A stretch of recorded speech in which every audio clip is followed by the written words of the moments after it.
जैसा भी हो, क्योंकि इसको बनाना बहुत मुश्किल हो रहा है, आपको साफ साफ बताएं। इसका कंटेंट ऑफिशियल वेबसाइट्स पर भी नहीं मिल पा रहा है और बहुत मुश्किल जा रही है। हालांकि बन तो रहा, बना रहे हैं और टफेस्ट सेक्शंस को लगभग बना ही लिया है हम लोगों ने, बट ये है कि हाँ बहुत दिक्कत जा रही है और ये कहीं कंटेंट मिल नहीं पा रहा है। उसको लेकर के विद्यार्थी बहुत परेशान है। बहुत सारे विद्यार्थियों ने बार बार इस चीज़ को लेकर के कहा कि बोली sir notes notes notes. But अभी क्लास में आपकी रणनीति जो होगी वो यही होगी, जो कुछ भी क्लास में पढ़ाया जा रहा है आप उसको नोट डाउन करते चले जाएंगे।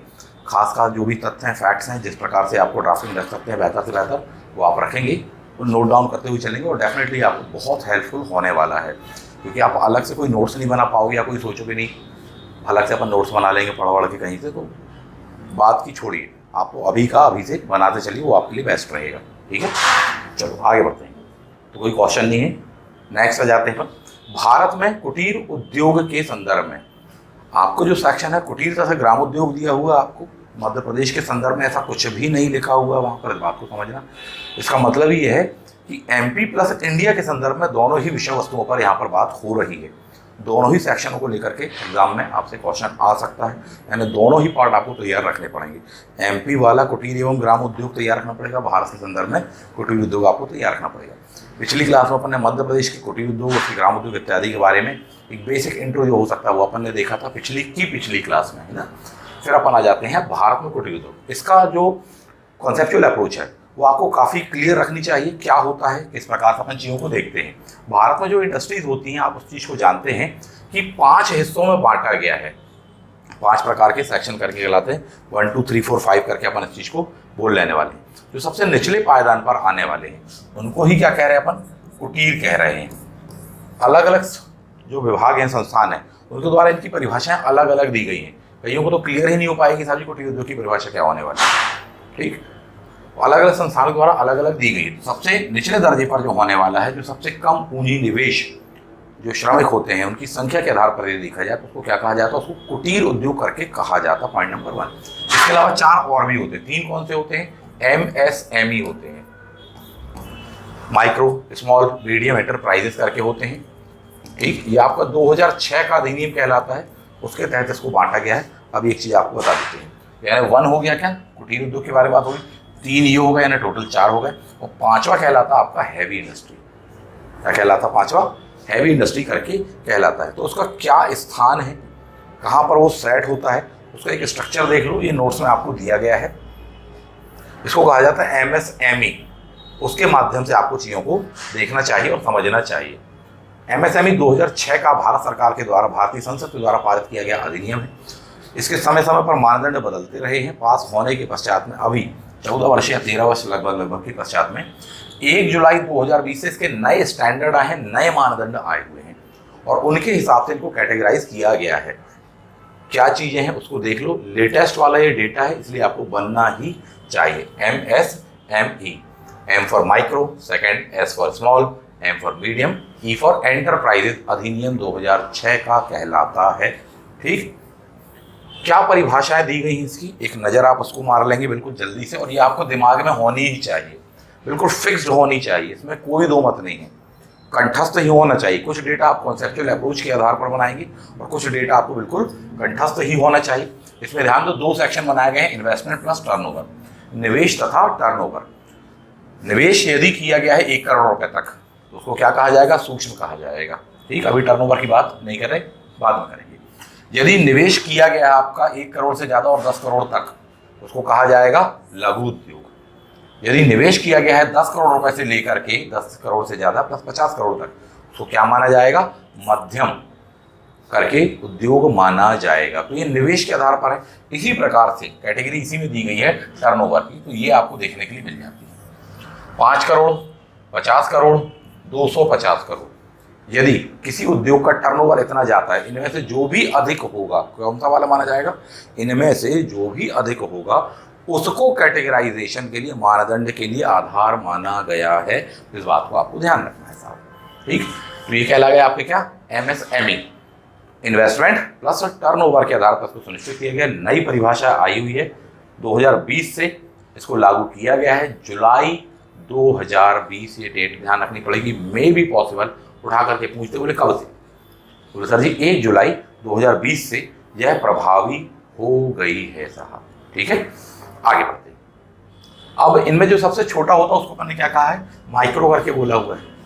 एक श्रेणी ये बोलती है कि बोले माइक्रो के अंतर्गत ही आएंगे कुटीर उद्योग, परंतु उसमें और इसमें थोड़ी सा अंतर होता है। अब देखिए सबसे निचले जो श्रेणी है हमारी उस पर बात करते हैं, कुटीर उद्योग एंड उद्योग। उद्योग का मतलब ये होता है आज के ज़माने में, इंडस्ट्री का मतलब ये है कि हर वह ऐसी जगह जहाँ पर कारखाना बनाया गया हो, मशीनें अधिकतम मात्रा में लगाई गई और ह्यूमन लेबर के कंपैरेटिवली जो मशीन का उपयोग है वह अधिक किया जाता है, उसको इंडस्ट्री कहा जाता है। ठीक है, ह्यूमन लेबर का, मानवीय श्रम का उपयोग क्या किया जाता है, कम किया जाता है, जबकि उसके स्थान पर अधिक उत्पादन में किसका उपयोग किया जाता है, बोले मशीन का, उसको इंडस्ट्री कहते हैं। कुटीर उद्योगों की स्थिति बिल्कुल अलग है। आ जाते हैं कुटीर उद्योग पर। कुटीर उद्योग में पहली बात तो इन्वेस्टमेंट जो होता है वो काफ़ी कम होता है, पॉइंट नंबर 1, बहुत ही कम। हमको देखने के लिए करोड़ों में तो वो बात ही नहीं जा पाने वाली है। माना जाता 5 लाख 10 लाख इस प्रकार से इन्वेस्टमेंट माना जाता है यदि ये हो तो। प्लस श्रमिकों की संख्या क्या मानी जाती है, बोले साहब जी 10 से कम। ये श्रमिक भी जो होने वाले हैं ये प्रायः परिवार के सदस्य ही होते हैं और घरेलू वो जो सदस्य होते हैं वही लोग मिलकर के प्रोडक्शन करते हैं। उस इंडस्ट्रीज को या उस उद्योग को सबसे निचले पायदान पर हमारे यहाँ पर रखा गया है। क्या कहा जा रहा है, कुटीर उद्योग। निचले पायदान का मतलब ये नहीं कोई हीन श्रेणी बता रहे, नहीं, ऐसा कुछ भी नहीं है। निचले का मतलब ये है कि अगर उसमें मनी के आधार पर देखा जाए, इन्वेस्टमेंट टर्नओवर के आधार पर, तो नीचे आता है वो, है ना। भारत की अर्थव्यवस्था तथा रोजगार प्रदान करने के मामले में यह बैकबोन कहलाता है, इतना महत्वपूर्ण है। तो निचले का मतलब है निचला पायदान आपसे कहा गया है, कोई छोटी बात नहीं कही गई उस चीज को। नेक्स्ट जाते हैं, तो इसमें ही उत्पाद तथा अन्य सेवाओं को अपन सृजित करते हैं, बनाते हैं। कैटेगराइजेशन सीधी बात है, बोले 5-10 लाख रुपए के आसपास तक का इन्वेस्टमेंट होने वाला है, 10 से कम होने वाला है। कुशल कारीगर होने वाले, स्वयं ही उसमें वर्क करेंगे, स्वयं का श्रम लगाएंगे, स्वयं की पूंजी लगाएंगे और परिवार के जन, कुछ एक मेंबर हो सकता है कि बाहर से भी हायर किए जाएं, उनके द्वारा जो उत्पादन किया जाता है उसको क्या कहा जाता है, बोले कुटीर उद्योग करके कहा जाता है। क्या बनाते हैं, बोले सर चटाई बना रहे हैं, और क्या लकड़ी की वस्तुएं बना रहे हैं, मिट्टी की बना रहे हैं, पत्थर की बना रहे हैं, ऐसे करके हथकरघा हो गया, हस्तशिल्प वगैरह हो गया, इसको बना रहे हैं, तो उनको क्या कहा जाता है, कुटीर उद्योग। यही वजह कि आपके सिलेबस में दिया गया कुटीर उद्योग और उसके अंतर्गत में हस्तशिल्प वगैरह आपसे पूछा गया है। इन पॉइंट्स को ध्यान रख पाना। अलग अलग समय पर इसकी अलग अलग हमको परिभाषाएं देखने के लिए मिलती हैं। उत्पाद आप देख पा रहे होंगे, मिट्टी के कपड़े बनाना, बर्तन बनाना, खिलौने बनाना, कालीन बना रहे हैं, गलीचे बना रहे हैं, ठीक है, साड़ी बना रहे हैं, रुमाल बना रहे हैं, साफा वगैरह बना रहे हैं, गुड़िया बना रहे हैं, खिलौने बना रहे हैं, ये आप देख पा रहे होंगे, हैंडलूम वगैरह आप देख पा रहे हो थोड़ी थोड़ी सा, ठीक। तो ये चीज़ें किसके अंतर्गत आ रही हैं, ये कुटीर उद्योगों के अंतर्गत आ रही हैं। समय पर इसकी अलग अलग परिभाषाएं दी गई हैं, सबकी परिभाषा लगभग सेम आने वाली हैं। कुछ आपको परिभाषा ध्यान रखनी पड़ेंगी। फॉर एग्जाम्पल एशियन सुदूर पूर्व आयोग वाली परिभाषा आपको ध्यान रखनी पड़ेगी, अति महत्वपूर्ण होती है। किसी जमाने में इसको बनाया गया था, ठीक। प्रशुल्क आयोग की परिभाषा 1949 वाली ध्यान रखनी पड़ेगी, अति महत्वपूर्ण कहलाती है। क्या कहती है यह वाली परिभाषा, यह कहती है कुटीर उद्योग वे धंधे हैं जो अंशतः परिवार के सदस्यों की सहायता से या पूर्णकालिक सदस्यों की सहायता से करवाए जाते हैं या किए जाते हैं, वस्तु तथा सेवाओं का उत्पादन किया जाता है। ये किसने कहा था, प्रशुल्क आयोग ने 1949 में परिभाषा दी थी। ऐसे एक विद्वान कहलाते प्रोफेसर काली, उन्होंने भी लगभग यही बात कही कि साहब जी उत्पादन करता खुद की पूंजी लगाता है और खुद के ही श्रम के माध्यम से वो उत्पादन करता तथा उसका परिवार प्रोडक्शन करता है, उनको क्या कहा है, कुटीर उद्योग कहा है। इसी प्रकार पीएन घर करके हैं, HF लेंडाल जी हैं, उनके द्वारा भी परिभाषा दी गई। बोले साहब जी पूरी तरह घरेलू उद्योग होते हैं, इसका मतलब घर ही के लोग पूंजी लगा रहे हैं, घर ही के लोग श्रम लगा रहे हैं साहब, तो ये चीज़ें उत्पादित कर रहे हैं। भारत में बहुत सारे कुटीर उद्योग फेमस है, चटाई बनाना, झाड़ू बनाना, कपड़े की वस्तुएं बनाना, साहब जी गलीचे बनाना, कालीन बनाना, ये आप देखते हैं। भारत में पटाखा उद्योग भी जो है काफ़ी हद तक हम देखेंगे कुटीर उद्योगों के माध्यम से किया जाता है। भारत में सबसे खास केंद्र कहलाते हैं पटाखा के शिवाकाशी वाला। अभी पटाखे वाले फैक्ट्री का मामला चर्चा में आया, तो फैक्ट्री थी वो आपके मध्य प्रदेश वाली जहाँ पर विस्फोट हुआ और इतनी भयावह घटना घटित हुई। परंतु इसके अलावा भी इस चीज़ को समझिए कि इसको भी कुटीर उद्योग के तौर पर किया जाता है, ठेका दे दिया जाता परिवार के मेंबरों को। तमिलनाडु का शिवाकाशी तथा उसके आसपास का क्षेत्र बहुत ही फेमस इस मामले में कहलाता है। दुर्भाग्यपूर्ण ये है कि परिवार के सदस्यों को रॉ मटेरियल यानी कि बारूद, धागा वागा, पुट्ठा वगैरह जो भी होता है वो दे दिया जाता है। उनसे कहा जाता है हाँ इतने बम बना के दे दो जो दीपावली इत्यादि वगैरह में उपयोग में आ सकते हैं। कई बार वहाँ पर मानदंडों का पालन नहीं किया जाता, मैक्सिमम टाइम पर चाइल्ड लेबर होता, परिवार के मेंबर होते हैं, परिवार के छोटे मेंबर ही वर्क करते हैं। और कई बार जब सेफ्टी मेजरमेंट को फॉलो नहीं किया जाता दुर्घटनाएं भी हो जाती हैं और कई बार पूरा का पूरा परिवार उसमें पीड़ित हो जाता है। ये घटनाएं देखने को आती है। सुप्रीम कोर्ट तक में ये मामला गया है और उसको रोकने के बहुत प्रयास किए गए हैं, विशेषकर चाइल्ड लेबर को लेकर के भारत के पटाखा उद्योग में, परंतु उसको पूरी तरह से रोका नहीं जा सका आज भी। इवन यही वजह कि मेजरमेंट्स को लेकर के कोर्ट ने उसमें थोड़ी सी ढील दी थी।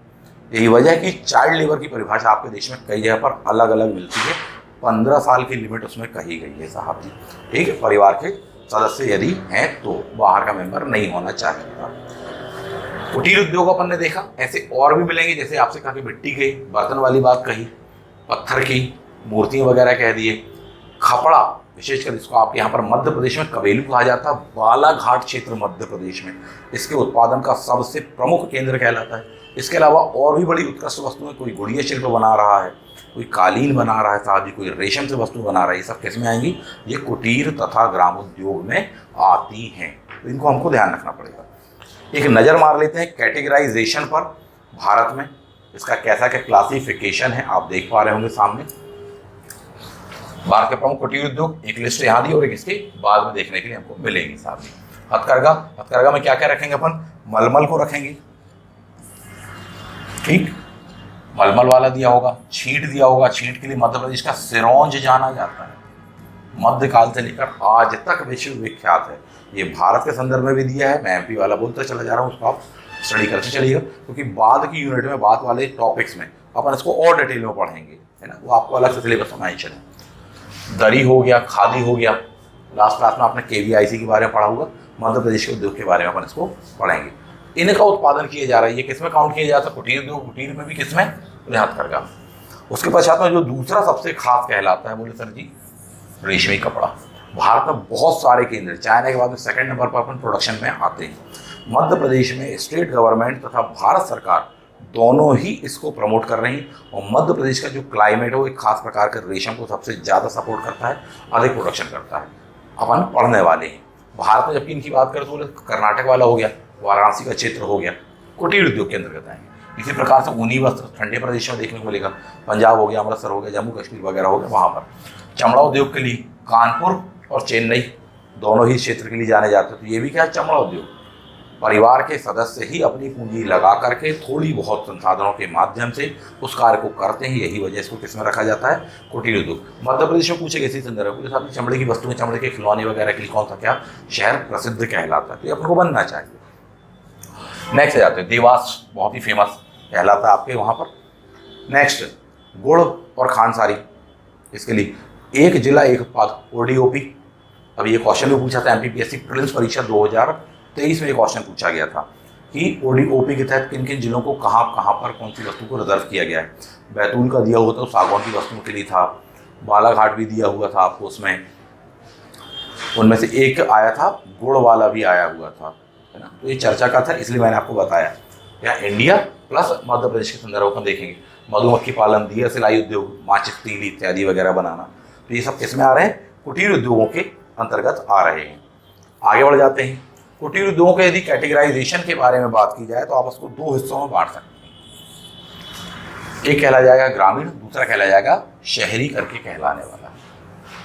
ग्रामीण यानी ग्रामीण क्षेत्रों में कर रहे होंगे, शहरी मतलब यह है कि शहर के खासकर बाहर का जो एरिया होगा वहाँ पर कर रहे होंगे। भारत में सबसे प्रमुख शहरी कुटीर उद्योगों के बारे में यदि हम बात कर लें तो शहरों के बाहरी क्षेत्रों में आप डेयरी इंडस्ट्रीज को जो देखते हैं, उनमें से जो मैक्सिमम लोग होते हैं उनके पास पूंजी तकनीक का अभाव होता है। वो अपने तथा परिवार के माध्यमों से ही वह प्रोडक्शन करते हैं, दुग्ध उत्पादन इत्यादि वगैरह करते हैं, उसका विक्रय वगैरह करते हैं साहब। वो क्या कहलाएगा? वो शहरी कुटीर उद्योग, एक खास पहचान कहलाती है। शहर के बाहर का जो सर्किल होता है उसमें स्थित उद्योग, पूंजी का प्रतिशत या पूंजी की मात्रा ज़्यादा नहीं होती है, कम होती है, परिवार के मेंबर ही करते हैं, यही वजह अपन ने उनको क्या कह दिया? शहर का कुटीर उद्योग। इसी प्रकार से सेम ग्रामीण क्षेत्रों में किया जा रहा होगा। प्रायः किसान वर्ग जो है वह कर रहा है। क्यों? क्योंकि सरकार भी उस चीज़ को प्रमोट कर रही है और उसका जो वर्क है उसको ज़्यादा सूटेबल यह चीज़ होती है, तो किसान वर्ग इस चीज़ को करता है साहब।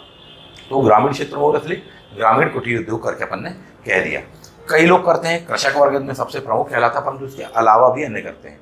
क्या क्या आते हैं ग्रामीण में? बोले सर जी, मुर्गी पालन, करघों पर बुनाई, गाय भैंस पालन, सुअर भेड़ पालन, टोकरी बनाना, रेशम के कीड़ों का पालन करना। रेशम पर बहुत क्वेश्चन आने वाले, आप एडवांस में ध्यान रखिएगा। मधुमक्खी पालन, मछली पालन। मध्य प्रदेश शासन के द्वारा मत्स्य के लिए किसानों की इस आय को बढ़ाने के लिए भरपूर प्रयास किए गए। एक बहुत ही खास वर्ड काफ़ी करंट में चर्चा में रहा है पिछले 5-10 वर्षों से। उस वर्ड को कहा जाता है मिक्स्ड एग्रीकल्चर, मिश्रित खेती। क्या कहा जाता है? मिश्रित खेती। उसको लिख लीजिएगा, काम आएगा आपको। मिश्रित खेती का मतलब क्या है? मिक्स्ड एग्रीकल्चर का मतलब यह होता है कि जब किसान कृषि के साथ साथ पशुपालन, मुर्गी पालन, कुक्कुट पालन, मत्स्य पालन, मधुमक्खी या रेशम कीट पालन इत्यादि गतिविधियां करता है, ऐसे वर्ग को क्या कहा जाता है? मिक्स्ड एग्रीकल्चर, मिश्रित खेती कहा जाता है। यानी खेती के साथ साथ यह भी कर रहे हैं, यह वह चीज़ कहलाती है। तो वर्ड गलत नहीं कर देना, नहीं तो मिक्स्ड एग्रीकल्चर का मतलब कई बार बच्चे समझ बैठते हैं, बोले साहब 2-4 खेतियाँ करते होंगे, 2-4 टाइप के फसलें वसलें लगाते होंगे, उसको बोल रहा हूँ। नहीं, कृषि के साथ साथ क्या क्या कुटीर उद्योग वाले जो वर्ग कहे गए हैं, यदि ये किए जा रहे हैं इस कैटेगरी के, उसको क्या कहा जाता है? मिक्स्ड एग्रीकल्चर करके कहा जाता है। MPPSC वगैरह में, व्यापम में कई बार आया, प्री में भी आया, मेंस में भी आया है। ठीक है, आगे बढ़ना चाहेंगे। मिट्टी के बर्तन, चमड़े के जूते, कहानी तेल वेल दिया हुआ आपको। ठीक है, शहरी कुटीर उद्योग शहर के बाहर वाले सर्कल में आपको बताया, वहाँ पर ये होता है। जो आपकी मिल्क इंडस्ट्री वो सबसे फेमस कहलाती है। हर क्षेत्रों में अलग अलग है, पर ये काफ़ी कॉमन है, इसलिए मैंने कहा मिल्क इंडस्ट्री। कई जगह पर पत्थरों की कटाई बढ़ाई होने वाली है, कई जगह पर अपन देखें मिट्टी का काम होने वाला है, कहीं पर गुड़ वगैरह बनाते हैं साहब, तो ये चीज़ें हैं। गंज बासौदा मध्य प्रदेश का बहुत ही फेमस प्लेस कहलाता है, मार्केट के लिए, बाजार के नाम पर। जबकि नरसिंहपुर वाला जो क्षेत्र कहलाता है, मुरैना, भिंड मुरैना वाला जो क्षेत्र करता है, वो प्रोडक्शन के लिए काफ़ी जाना जाता है। इनको ध्यान रखना है। ठीक, और उसके लिए स्पेशल परमिट चाहिए होता है, इसके ट्रांसपोर्टेशन वगैरह के लिए। बात शायद आप जानते होंगे, चर्चा करेंगे कभी तो। और भी कुछ उद्योग देखें, इसको कैटेगराइज किया जाता है कई बार, अलग अलग राइटर, अलग अलग विद्वान इसको अलग अलग प्रकार से दर्शाते हैं कि बोले साहब जी कैसे वाले कुटीर उद्योग? बोले कृषि से संबंधित कुटीर उद्योग। क्या कहलाए? कृषि संबंधित, जैसे चटनी, मुरब्बे, अचार इत्यादि बनाना। आप इसको पढ़ते हैं फूड प्रोसेसिंग के अंतर्गत। ये कौन कर सकता है साहब? ये तो साहब छोटे स्तर पर यह लगाया जाता है और उसका प्रोडक्शन किया जा रहा है, कुटीर उद्योगों के अंतर्गत आ जाएगा। गुड़ शक्कर खांडसारी वाली बात करके कही गई। लकड़ी का, बोले सर ये लकड़ी चीरना, काटना, फर्नीचर बनाना, खिलौने बनाना, कलात्मक वस्तु बनाना। और हमने अवार्ड तक दिया, पद्मश्री अवार्ड दिया परमार दंपति को, अभी देखेंगे, आप पढ़ेंगे बात की क्लासेस में।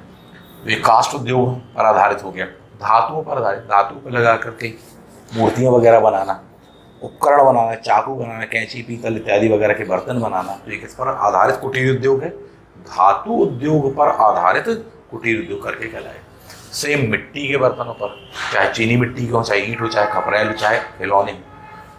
चमड़े पर, मृत पशुओं से चमड़ा लेना, उनसे उपकरण, वस्तु इत्यादि वगैरह बनाना। खाद बनाना तक दिया गया है आपको, कुटीर उद्योग के अंतर्गत आएगा। इन सबको प्रमोट किया जा रहा है, इनके लिए प्रोग्राम चलाए जा रहे हैं, गवर्नमेंट के द्वारा सब्सिडी दी जा रही है, ध्यान रखना पड़ेगा। प्लस अदर आपको दे दिए गए। क्लियर? कई बार कंफ्यूजन हो जाता है, बोले सर लघु एवं कुटीर उद्योगों में क्या अंतर? सबसे बड़ा अंतर है मशीन का प्लस इन्वेस्टमेंट का, इस बात को ध्यान रखना। कुटीर उद्योगों में ह्यूमन श्रम का उपयोग किया जाता है, मानवीय श्रम का उपयोग किया जाता है अधिकतम मात्रा में। जबकि लघु उद्योगों के बारे में यदि हम बात करें या अन्य इंडस्ट्रीज की बात करें, तो उसमें मशीन के आधार पर प्रोडक्शन किया जाता है, यानी ह्यूमन लेबर काफ़ी कम यूज़ किया जाता है। ये सबसे खास उसका बेस पॉइंट होता है, अति महत्वपूर्ण पॉइंट होता है। दूसरा पॉइंट होता है साहब कि उद्योगों में बाहर से जो लेबर्स होते हैं उनको हायर किया जाता है, सैलरी वगैरह, मजदूरी वगैरह दी जाती है। कुटीर उद्योगों में प्रायः 100% से यदि बात करें तो 80% जो मेंबर होने वाले हैं वो परिवार के सदस्य ही होते हैं और वही पार्टिसिपेट करते हैं और प्रोडक्शन करते हैं, इसलिए उसको कुटीर उद्योग बोलते हैं। ये दो सबसे खास डिफरेंस कहलाते हैं। फिर अंतर तो अपन 50 प्रकार के बता देंगे क्या कैसा होता है। ठीक है, कौन सा आपको मेंस, लेकिन आपको 4 ऑप्शन में बनाना है। MSME का वर्गीकरण आपने देख लिया, लिमिट ध्यान रखना, इस पर क्वेश्चन डेफिनेटली आ सकता है। और सबसे पहला क्वेश्चन तो आपसे ये आएगा, MSME अधिनियम कब का है? बोले 2006 का है। नया जो क्राइटेरिया मानदंड आया वो कब से लागू है? तो सब 1 जुलाई 2020 से लागू है, इसको नहीं भूलना है आप, है ना। चलो, चैंपियन नामक पोर्टल, ठीक, देखें आगे बढ़ते हैं। भारतीय अर्थव्यवस्था में कुटीर एवं लघु उद्योगों का क्या महत्व है? सबसे पहला महत्व तो कुटीर उद्योगों का ये जान लीजिए, बहुत बड़ी आबादी को रोजगार प्रदान करता है। सबसे पहला पॉइंट तो उसका ये है, भारत की बहुत बड़ी आबादी को कहीं ना कहीं यह रोजगार एक आय का जरिया प्रदान करता है। ये महत्वपूर्ण विषय वस्तु है। कई बार आप त्यौहार वगैरह में देखते होंगे, बोले साहब दीपावली है, होली वगैरह है, कई प्रोडक्ट्स बनाए जाते हैं उस दौरान में क्योंकि मार्केट में डिमांड होती है। और आप देखते होंगे कि दीपावली का त्यौहार है जब, उसके 2-4 दिन पहले और ख़ासकर उस दिन आप देखेंगे कि जहाँ पहले 10 दुकानें हुआ करती थी उस बाज़ार में, उस दिन वहाँ पर 100 दुकानें हो जाएंगी। वो जो प्रोडक्शन करके लाए हैं या परचेज करके लाए हुए वो लोग कौन हैं? कुटीर उद्योगों के माध्यम से ही वो वस्तु आई हैं, गुड्स आए हुए हैं, और वहाँ पर जो बेच रहे हैं और उसके माध्यम से इनकम जनरेट कर रहे हैं वो वही लोग हैं जिन्हें आप क्या नाम से जानते हैं? कुटीर उद्योग। क्यों? क्योंकि उनका इन्वेस्टमेंट काफ़ी कम है और फैमिली मेंबर से ही वहाँ पर वर्क करे हैं, इसलिए अपन उसको कुटीर उद्योग की श्रेणी में रखते हैं। ठीक, तो पहला इंपॉर्टेंस क्या है? बहुत बड़ी आबादी। तो भारत की जो निर्धनतम आबादी है उसके लिए तो बैकबोन का ये काम करता ही करता, उसमें कोई दो मत नहीं है। कई विद्वानों ने इसको बहुत महत्व दिया है, वो आपके लिए जानना जरूरी है, उससे परिचित होना जरूरी है। For example Gandhi ji. गांधी जी क्या बोलते हैं? भारत का मोक्ष किसमें निहित है? बोलते भारत के कुटीर उद्योग धंधों में निहित है। आप इस बात को जानते होंगे कि नेहरू जी हैवी इंडस्ट्री या इंडस्ट्रियलाइजेशन के समर्थक थे, जबकि गांधी जी इस बात के विरोधी थे। आज़ादी के पश्चात में इस बात को लेकर काफ़ी मामला बना था कि एक ओर नेहरू जी की विचारधारा जबकि दूसरी ओर गांधी जी की विचारधारा। शुरुआती दौर में हालांकि निधन हो जाएगा गांधी जी का 30 जनवरी 1948 को, परंतु कहीं ना कहीं एक ही मुद्दा था। तो ठीक है, तो गांधी जी ने किस चीज़ का पक्ष लिया था? कुटीर उद्योग धंधों का, पर्यावरण के आधार पर, नैतिकता के आधार पर, मानवीय ज़रूरतों के आधार पर, क्योंकि उनका सीधा कहना था जितने की ज़रूरत है उतने का प्रोडक्शन मनुष्य को खुद करना चाहिए, है ना। तो एक सामाजिकता की अवधारणा, सामाजिक पाप की अवधारणा के अंतर्गत वह काम करते थे और उसके चश्मे से वो चीज़ों को देखते थे। वहीं नेहरू जी इंडस्ट्रियलाइजेशन के माध्यम से देश का विकास चाह रहे थे। गांधी जी काफ़ी आदर्शवादी थे, ये बात आप जानते हैं। गांधी जी ने भारत का मोक्ष इसको कहा है, बोले कुटीर उद्योग धंधों में निहित है ना। मोरारजी देसाई, उनने भी कहा हुआ इसी चीज़ को कि साहब जी भारत में अधिकांश समय जो लोग बेरोजगार होते हैं उनको ये कुटीर उद्योग उस खास विशेष टाइम पीरियड या काल के लिए रोजगार प्रदान करते हैं। जैसे तीज त्यौहार इत्यादि वगैरह की बात जो मैंने आपसे कही, ये कथन किसका है? मोरारजी देसाई। अधिकांश समय बेरोजगार रहने वाले लोगों को पूर्णकालिक अथवा अंशकालिक रोजगार प्रदान करता है भारत का कुटीर उद्योग। इससे हम उसका इम्पोर्टेंस समझ सकते हैं। ये देश की कौन सी जनता है? ये देश की सबसे गरीब आम जनता है, और जो आम जनता वही इस देश का सबसे प्रमुख आधार कहलाता है, अंत्योदय की अवधारणा कहलाता है, यही गांधी जी की। आगे बढ़ते हैं, बैकग्राउंड के बारे में हम बात करें। कुटीर उद्योग के लिए बहुत ही सीधा सा बैकग्राउंड है। आज़ादी के पहले की कहानी बिल्कुल अलग है, आज़ादी के बाद की कहानी अलग है। हम यहाँ पर आज़ादी के बाद का पढ़ेंगे डिटेल में। आज़ादी के पहले जो रहा उसको अपन को अन्य टॉपिक में पढ़ना है। यूनिट नंबर 1 के 1.3 में आपको दिया है, यहाँ पर हिस्टोरिकल बैकग्राउंड दिया, वहाँ पर उठाएंगे, पर फिर भी संक्षेप में बता दें। प्राचीन तथा मध्यकाल में भारत में कुटीर उद्योगों का व्यापक विकास हुआ, बहुत अधिक मात्रा में विकास हुआ। प्राचीन काल में आप गुप्त काल पढ़ें, अन्य काल पढ़ते हैं प्राचीन काल में, तो आप वहाँ पर पाएंगे इन कुटीर उद्योगों के आधार पर ही एक खास ऑर्गेनाइजेशन हुआ करता था, उसको कहा जाता था श्रेणी संगठन। गुप्त काल में इसकी अवधारणा बहुत ही क्लियरली आपको पढ़ने सुनने के लिए मिलती है।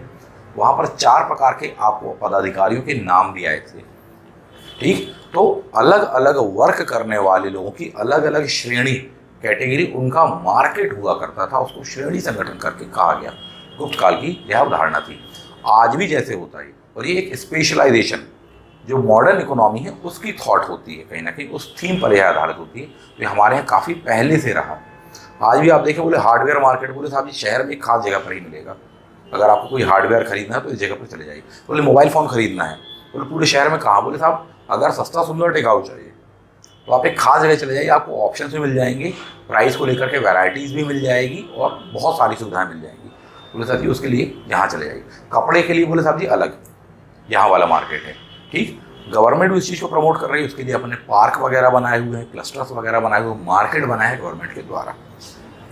तो ये चीज़ें हुआ करती। इनको क्या कहा जाता था उस जमाने में, गुप्त काल में, उन्हें श्रेणी संगठन करके कहा गया था। तो उनकी श्रेणियाँ हुआ करती थी, इतनी बड़ी और विकसित हो गई थी ये श्रेणियाँ कि इनके खुद के बैंक्स हुआ करते थे, अपने सदस्यों को फाइनेंस करती थी, अपने सदस्यों के लिए नीति नियम निर्धारित करती थी, यदि उसके साथ कहीं गलत होता तो उसका पक्ष तक रखती थी सामने, बैंकरों का काम करती थी। आपने बहुत ही फेमस गुप्त काल का मंदसौर अभिलेख सुना होगा कि गुजरात यानी कि लाट प्रदेश से जो बुनकर श्रेणी थी वह लौटकर आई थी और उन्होंने सूर्य मंदिर के लिए धन दान दिया था।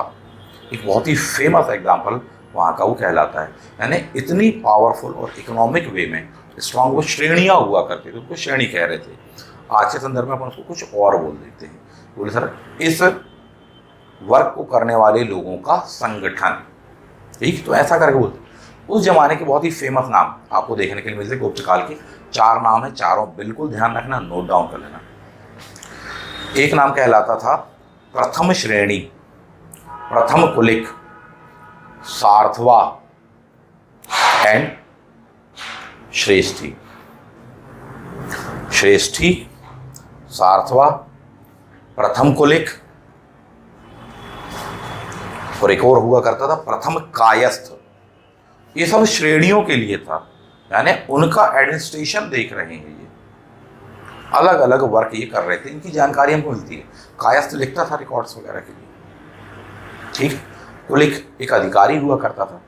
सार्थवा के बारे में बहुत ज़्यादा पूछता है कि जो कारवां व्यापार हुआ करता था उसका हेड हुआ करता था, जबकि जो श्रेष्ठी हुआ करता था वह नगर का सेठ कहलाता था। आज आप उसको सेठ बोलते हैं, धनाढ्य व्यक्ति बोलते हैं, शहर का सबसे अमीर आदमी बोलते हैं। इसका मतलब ये कि हमारे यहाँ पर ढांचा काफ़ी स्ट्रांग था।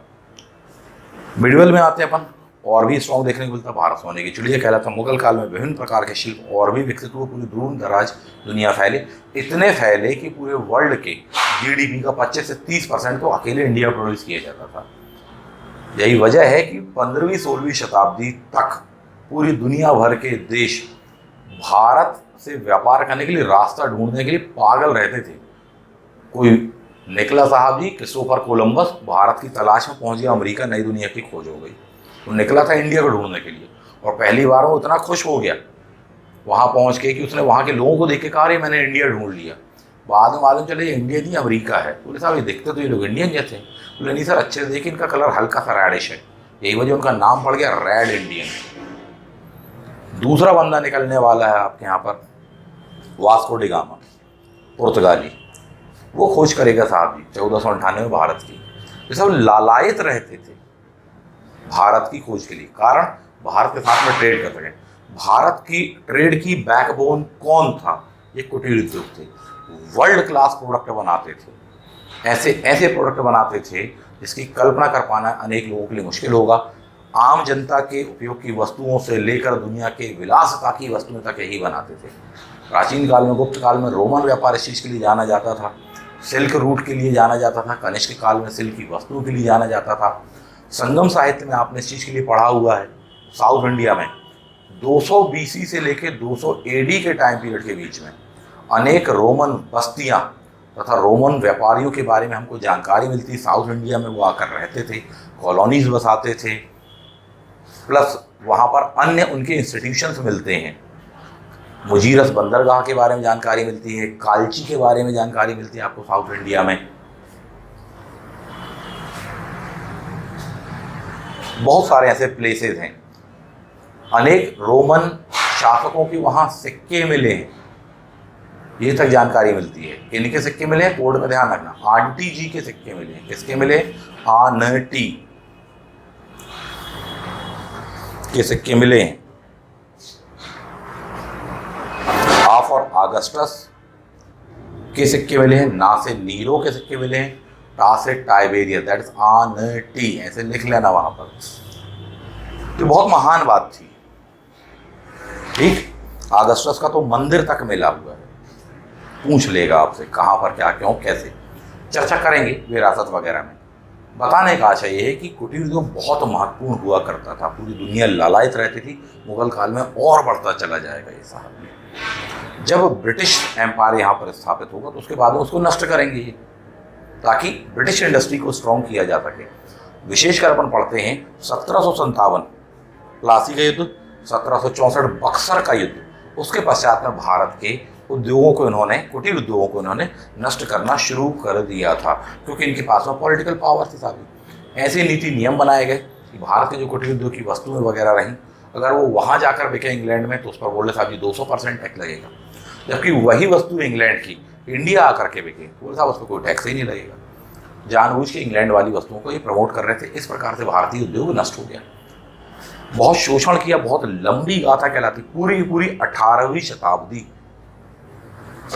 शताब्दी की एंडिंग प्लस 19th सेंचुरी की बिगिनिंग अंग्रेजों के इस घृणित शोषण से भरा हुआ है। और खासकर इस जमाने में या इस काल में, इस टाइम पीरियड में भारत के कुटीर उद्योगों को इन्होंने नष्ट कर दिया था। ठीक, इस कुटीर उद्योग के माध्यम से लाखों करोड़ों लोगों को रोजगार मिलते थे। भारत एक संपन्न देश कहलाता था, अमीर देश कहलाता था, ये लोग गरीब देश कहलाते थे, परंतु राजनीतिक शक्ति इनके हाथ में आ गई साहब। ठीक है, नेक्स्ट इसके बाद का सेक्शन अपन देखते हैं कि अंग्रेजों ने ढोंग किया, हमेशा भारतीय उद्योगों, कुटीर उद्योगों को नष्ट किया, परंतु हमेशा ढोंग किया, अत्याचार किए।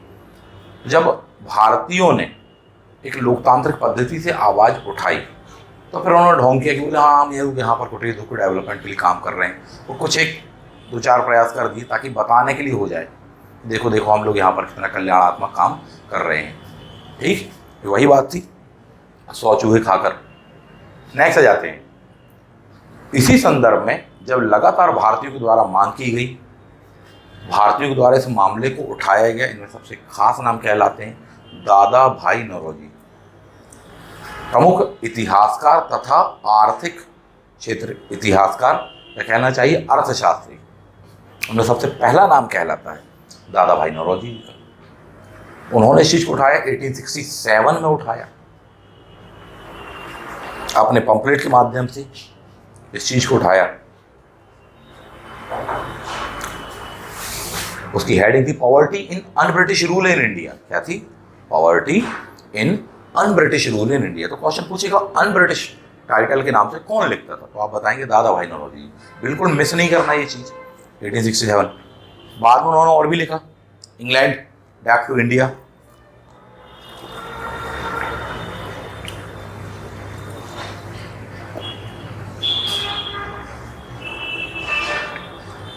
उसके पश्चात में और भी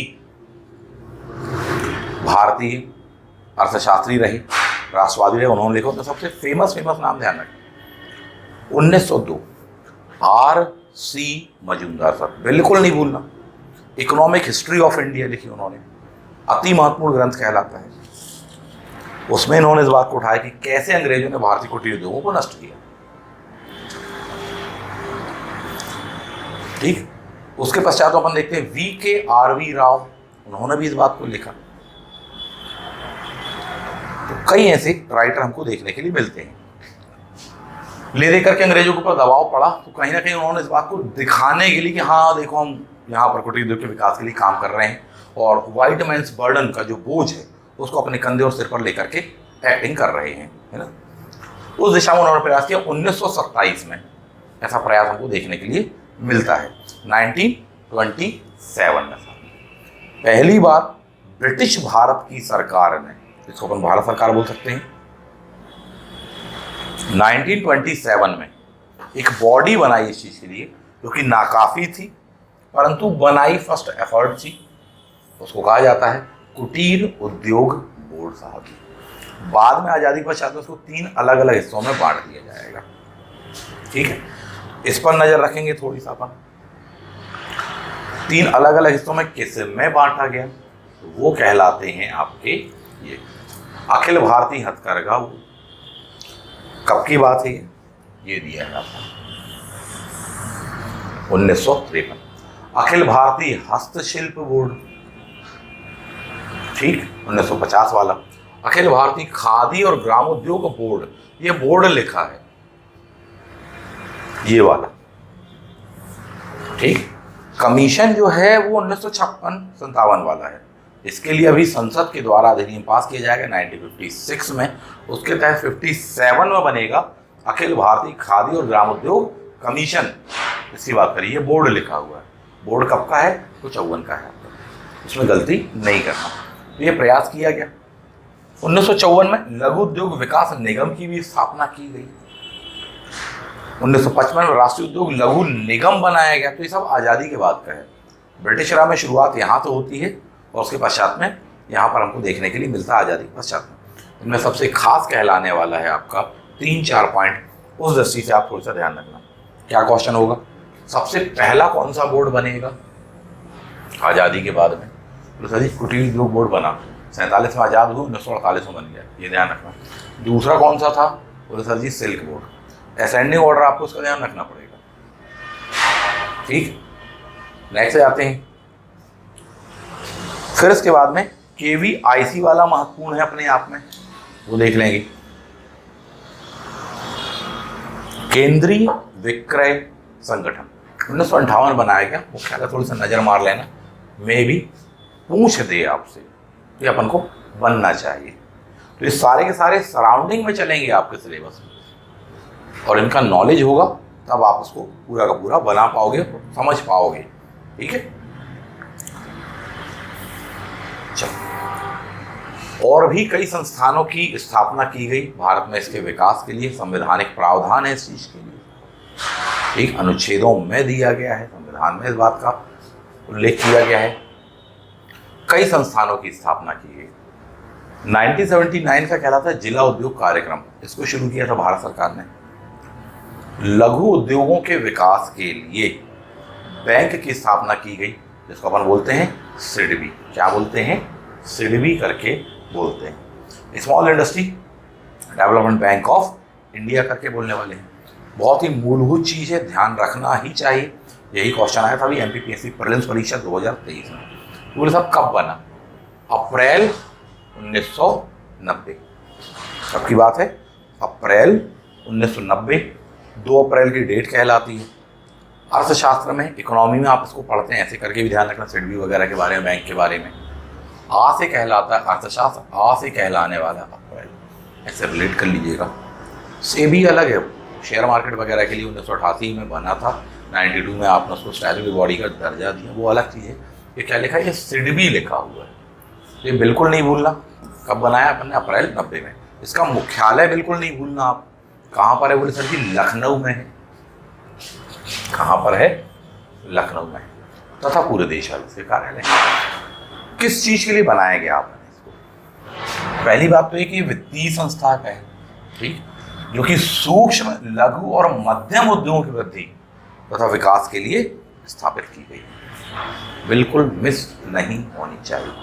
इसके लिए आपने अधिनियम अलग से पास किया था।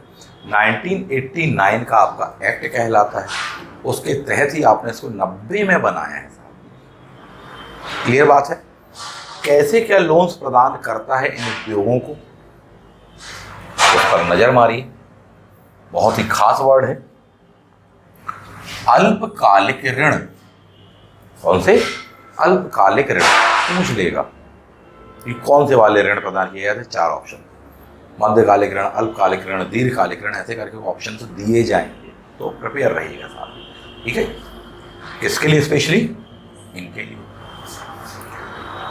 भारत सरकार के वित्तीय सेवा विभाग के तहत यह कार्य करता है, तो बनना चाहिए। ऐसी 4 संस्थाएं स्थापित की गई हैं RBI के द्वारा। ये वाली संस्था स्पेशली MSME के लिए है साहब। वो 4 संस्थाएं कौन कौन सी? 4 अखिल भारतीय वित्तीय संस्थाएं। उनमें से एक यह भी है। एक कहलाती आयात निर्यात बैंक, एक कहलाती नाबार्ड और एक कहलाती राष्ट्रीय आवास बैंक। राष्ट्रीय आवास बैंक 1988 का है, नाबार्ड 12 जुलाई 1982 का है, आयात निर्यात बैंक 1982 का है, 82 का है। थोड़ी सा एक नज़र मार लेना, मे बी पॉसिबल यहाँ पर उठा करके पूछ दिया जाए आपसे। ठीक, आगे बढ़ते हैं। वर्तमान में कौन हेड है? थोड़ी सी एक नज़र मार लीजिएगा। शिव सुब्रमण्यम सर हैं, ये दिया हुआ है। ठीक, तो थोड़ी सा प्रिपेयर रहना, मे बी यहाँ से साइड वगैरह से क्वेश्चन आपको पूछ दिया जाए। आगे बढ़ते हैं। भारत सरकार के द्वारा स्वतंत्रता के पश्चात में भारत सरकार के द्वारा कुटीर लघु उद्योगों के विकास के भरपूर प्रयास किए गए। कई समितियां गठित की गई। कुछ समितियां आपके सामने दी हैं, कुछ मैं बताऊंगा तो आप नोट डाउन कर लेना। एक समिति अभी पूछी गई थी, अलग समिति, वह भी बनाई गई थी इस चीज़ के लिए। कौन सी समिति? अलग समिति, पहले ही लिख लो, वाई की अलग समिति। एमपीपीएससी में इस पर क्वेश्चन आया था 2000 में, सिविल सर्विसेज वगैरह उसमें रिफॉर्म्स वगैरह को लेकर के अलग समिति बनाई गई थी। 1977-78 के आसपास में भी उनकी एक कमेटी बनी थी इस चीज़ के लिए, कुटीर उद्योगों के लिए। तो नोट डाउन कर लेना और ध्यान रखना। आगे बढ़ते हैं। भारत में कुटीर उद्योगों के विकास के लिए गठित समितियां, उनमें से भी खास सेक्टरों के लिए गठित कौन कौन सी समितियां हैं, एक नज़र मारेंगे। डॉक्टर आबिद हुसैन समिति किस चीज़ के लिए? लघु उद्योगों की समस्या तथा उनके समाधान के लिए। कब की बात है बोले सर? 97 में आपने रिपोर्ट दी, बनी 95 में है, दिसंबर 1995। आजकल ये आने लग गया है कब कौन सी क्या बनी दिसंबर 95 में है, जबकि जनवरी 97 में आपने रिपोर्ट सबमिट की है। दोनों बार क्वेश्चन आता है, अभी आया था, तो बच्चे कई बार इसको लेकर कंफ्यूज हो जाते, बोले नहीं हम तो 97 पढ़ गया। तो 97 क्या है? रिपोर्ट सबमिट करने की डेट है, बनने की कब की? बोले 95 की। आपको ध्यान रखना पड़ेगा। अलग समिति वाले क्वेश्चन में ऐसा हुआ था, कई विद्यार्थियों ने उस चीज़ को लेकर के आपत्ति की थी जब मैंने उस चीज़ को आंसर की में बताया था कि बोले साहब बनने की डेट अलग है, रिपोर्ट की डेट अलग है, तो इसका ध्यान रखना। आबिद हुसैन समिति कुटीर उद्योग दिसंबर 95, जबकि रिपोर्ट जनवरी 97 की बात हो रही है। एसपी गुप्ता समिति 99 की है, लघु उद्योगों के विकास के लिए, ठीक है। नायक समिति महत्वपूर्ण, ध्यान रखना पड़ेगा, 77 की है। आरबीआई के जो उप गवर्नर करके कहलाने वाले हैं, उनकी अध्यक्षता में बनने वाली है। पीआर नायक करके आपको वहाँ पर नाम दिया गया होगा, है ना, तो उनके नाम से वो अपन देखते हैं। कपूर समिति करके दिया है आपको 1997 में, कपूर समिति दिसंबर 1997, ठीक। अति महत्वपूर्ण कहलाएगी आपकी मीरा सेठ समिति, इस चीज के लिए हथकरघा क्षेत्र की समस्याओं पर सुझाव देने के लिए। जनवरी 97 में आपने रिपोर्ट सबमिट की है, सिफारिशें दी हुई, उस समय की एक कमेटी कहलाती है। लेटेस्ट वाले में बोला जाए तो अर्जुन सेन गुप्ता आयोग 2004 वाला। खासकर इसमें जो क्वेश्चन आने वाला है 3, वाई के अलग समिति के बारे में आएगा, या फिर डॉक्टर आबिद हुसैन के बारे में आएगा, या फिर मीरा सेठ जी के बारे में आने वाला है, या नायक समिति आ सकता है, या ये चारों आ जाए और एक क्वेश्चन में आए और सही जोड़ी विथ ईयर मिलाने के लिए आपको दे दिए जाए। तो एक पैटर्न ये हो सकता है, उसके अकॉर्डिंग फाइंड आउट करके रखना। दूसरा हो सकता है यहाँ पर कि सर हथकरघा के लिए कौन सी बनी है, बोले ये वाली बनी है।